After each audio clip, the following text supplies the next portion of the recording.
சிம்பிளா சொல்லணும்னா இது வழக்கமான ஆட்சி அல்ல, அனைவருடைய வாழ்க்கை தரத்தை உயர்த்துகிற ஆட்சி. இந்த ஆட்சி என்னாலும் தொடர உங்கள் ஆதரவும் உங்களுடைய அன்பும் என்றும் எப்போதும் தேவை. இந்த 4 ஆண்டு காலத்துல எல்லாத்தையும் செஞ்சுட்டு தான் நான் சொல்லி முடிக்கல. இன்னும் செய்ய வேண்டிய கடமைகளும் திட்டங்களும் நிறைய இருக்கு. இந்த ஆட்சி காலத்துல இன்னும் ஓராண்டு இருக்கு. அதை கடந்து உங்க ஆதரவு அடுத்த சட்டமன்ற தேர்தலில் வென்று திராவிட ஆட்சி தான் தொடர போகுது. அதனாலதான் நாங்க சொல்றோம், நாடு போற்றும் 4 ஆண்டு தொடரட்டும், இது பல்லாண்டு என்பதை முழக்கமா வச்சிருக்கிறோம். ஆணையிடுங்கள், தமிழ்நாட்டை அரியணையில் வைத்து பாதுகாத்திட திராவிட முன்னேற்ற கழகமும் இந்த ஸ்டாலினும் இருக்கிற உங்கள் ஆதரவில் நமது திராவிட ஆட்சி தொடரும் என்று கூறி விடைபெறுகிறேன். நன்றி, வணக்கம். கடந்த 15 ஆண்டு காலமாக திராவிட முன்னேற்ற கழகத்தில் ஈடுபாடுடன் முனைப்பு காட்டி களம் இறங்கி வருபவர். கடந்த 3 ஆண்டுகளாக தெற்கு மாவட்டத்துக்கு உட்பட்ட செட்டிப்பாளையம் பகுதியில் அவர் களப்பணியாற்றி வருகிறார். அவரோட சின்ன ஒரு நிகழ்காலம் சொல்லுங்க. செட்டிப்பாளையம் பகுதியில் கட்சி எப்படி நிலவரத்தை சொல்லுங்க. அனைவருக்கும் வணக்கம்.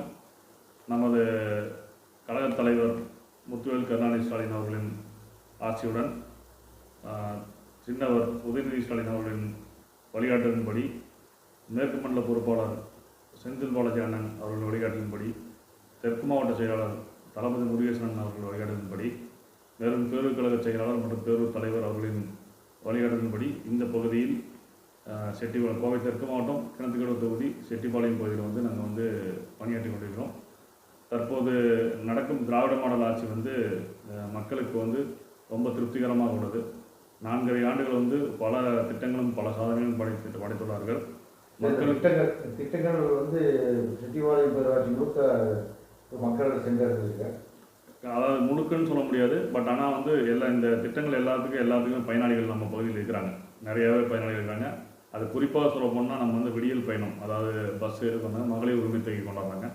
அதுவும் இல்லாமல் நான் முதல்வன், அப்புறம் பொதுமைக்கு மக்கள் நலன் காக்கும் ஸ்டாலின் திட்டம், அப்புறம் அதாவது இது மாதிரி பல்வேறு திட்டங்களை இங்கே பயன்படுத்திக்கிறாங்க. அந்த திட்டங்களுக்கு மக்கள் பயனாளிகள் இங்கே அதிகமாக உள்ளார்கள் என்பது குறிப்பிடத்தக்கது. கடந்த 25 ஆண்டு காலமாக கிணத்துக்கடவு அதிமுக கோட்டையாக விளங்குகிறது. நம்ம கோட்டஸ்ரீ மற்றும் நியூஸ் டைம் சார்பாக நம்ம சர்வே செய்த போது ஆச்சரியம் அளிக்கும் விதமாக 25 ஆண்டு காலமாக கோட்டையாக இருந்த கிணத்துக்கடவு ஊராட்சி பகுதிகளெலாம் திமுகவுக்கு வளர்ச்சி வீதம் கூடியிருக்கிறது. இதை எப்படி பார்க்குறீங்க? அதாவது இப்போ கடந்த 25 ஆண்டு காலமாக அதிமுக கோட்டை என்றால் ஒரு 2 முறை அதிமுக ஆட்சியின் கீழ் வந்தது. மேலும் சொற்ப வாக்குகளின் வித்தியாசத்தில் கிணத்துக்கடவு நமது திமுக கழகம் தோல்வியடைந்தது. இருந்தாலும் தற்போது நமது நலத்திட்ட நாயகர் திராவிட மாடல் 2.0 ஆட்சியை தொடர்ந்து சிறப்பாக செயல்பட்டு வருகிறார்.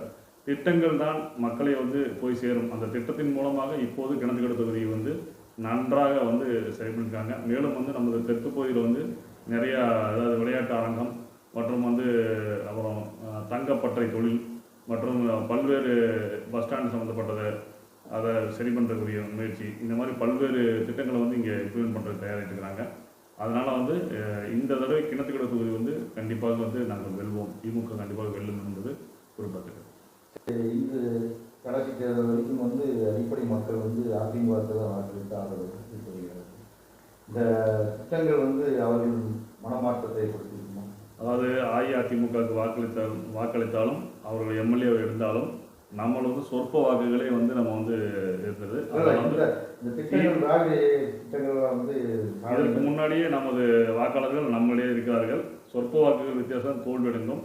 இப்போது அந்த இது நடக்காது கண்டிப்பாக. ஏன்னா 4-5 ஆண்டு காலமாக இந்த பகுதியில் நான் இருக்கிறேன். சட்டமன்ற உறுப்பினர்களால் நடந்த எந்த ஒரு சலுகையிலும் நாங்கள் பெறவில்லை. அது இது குறையாக சொல்லவில்லை. இருந்தாலும் நாங்கள் எங்கள் திட்டங்களை மக்கள் அதாவது திராவிட முதல்வர் தமிழ்நாட்டு முதல்வர் என்னன்னா வாக்களித்தவர்களும் வாக்களிக்காதவர்களும் சேர்த்தே தான் இந்த வேலைகள் செய்கிறார். அதனால் திட்டங்கள் அதிகமாக வந்தனால கிணத்துக்கடவு தொகுதியிலும் பயனாளிகள் அதிகமானதால் இந்த இடம் வாக்கு சேதம் அதிகமாகி வெற்றி பெறுவார்கள்.